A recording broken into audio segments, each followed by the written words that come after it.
Hi there, I'm Luke, welcome back to PhotoBite, and today we're testing out the new Veho Smartfix film scanner. Let's get into it.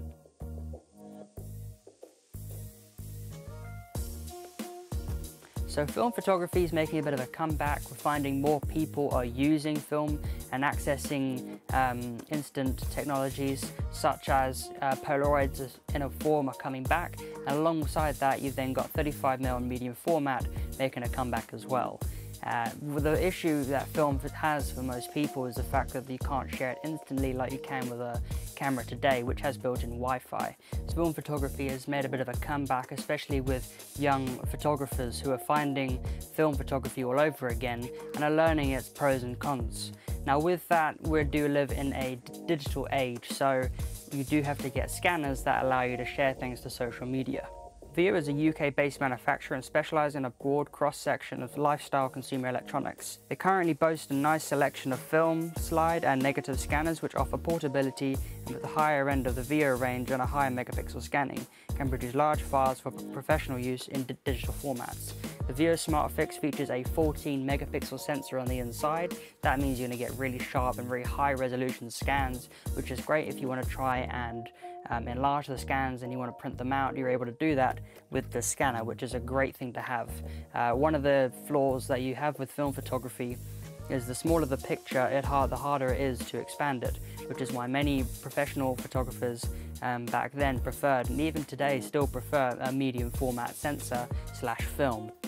So being able to have a high resolution scanner for 35mm and cine film is a big help for getting those larger prints without losing that quality that you see within 35mm film and other film alike. So looking on the back, you have an SD card slot which can hold up to a 32GB card.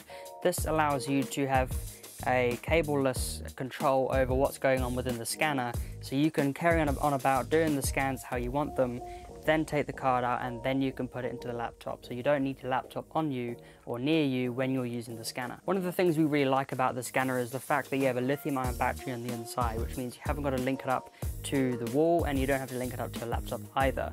Issues with other scanners is you have to link them up via the wall and you've got to link them up to a laptop in order to use them. So on the front you have a 2.4-inch screen which allows you to see what you're actually scanning, and then on the top you've also got controls so you can control what you're doing. You can set what kind of negatives you have, or any film you have, whether you have slide, if you have negative, or if you've got black and white. You can set that in the top and then you can carry on using your scanner. One of the other things you have inside it is it allows you to control exposure compensation. So if you want to get a bit of a brighter look on your film, you can do that, or a bit of a darker look, you can do that as well. On the external side of things, when you're linking it up to a laptop, the great thing is you haven't got to download any software, so you pretty much plug and go, haven't got to worry about having to download something in order for it to be recognized. And as well as that, using just the memory card and taking it out, you're almost treating it like a camera. So if you think about it, using your 35mm camera, you take some pictures, you then go and get your film developed, or you do it in your house, and then you slot it right into the scanner, do what you got to do, take the pictures if you will, using the scanner on the inside, and then you can remove the card and plug it into your laptop. The only cable you need to worry about is when that goes into the back of the scanner. That allows you to charge up the battery, but other than that there's no cable needed. So in the box you get the scanner itself, you get the 135 slider, the 135 negative tray, the 110 negative tray, and then the 126 negative tray. You also got a cleaning brush, lithium-ion battery, and a quick start guide. You got a USB-A to mini B USB cable. That'll be used to charge up the battery inside the scanner. The cost of the scanner is £129.95. However, if you aren't after that high resolution, they do have a 5 megapixel resolution version for £69.99. So I've used a few scanners for my film, and one of the scanners I really enjoy is the Veho. It's so great, it's just small, it's lightweight, it goes into my desk, it doesn't take up that much space. What I was using before was this Epson.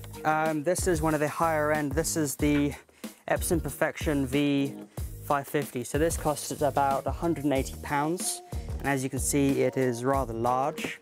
It does do medium format, which is the only perk with this. It's a very cumbersome scanner. You've got to plug it into the wall, and you also got to download software in order to use the scanner. The problem with this is it's not a designated film scanner. This also is used to scan documents. When you download the Epson software, it's very slow, very sluggish. They haven't updated it for a good couple of years now, and as well as that, when it comes to using it, you need a USB cable to plug it into your laptop in order to actually control it. You then also got to plug it into the wall in order to provide power to it. And as well as that, it's just really heavy and it's not very intuitive when it comes to the software. Comparing it to this guy, it's small, lightweight, resolution is still very high. The fact that you can just put a memory card in, take it out and then put it into the laptop is so much easier and such a simpler idea.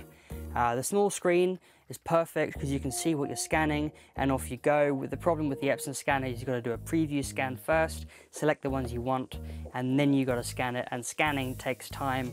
And again, with the software, once it's done one scan, it'll wait for you to click on the box and then it'll scan the next one. With this one, it almost works literally like a camera. You slide it in, you see the one that you want, you push the OK button, it'll take it, you can go to the next one straight away. There's no waiting for it to scan, it's pretty much instantaneous, and that's why I like the Veho scanner. It's such a helpful tool if anyone's getting into film photography and they're looking for a decent scanner that doesn't take up too much space and they're not shooting medium format. I would highly recommend getting this scanner. As a film photographer myself and as a team at PhotoByte, we love this thing to bits. So until next time, I'm Luke, this is PhotoByte, and we'll see you next time. Goodbye.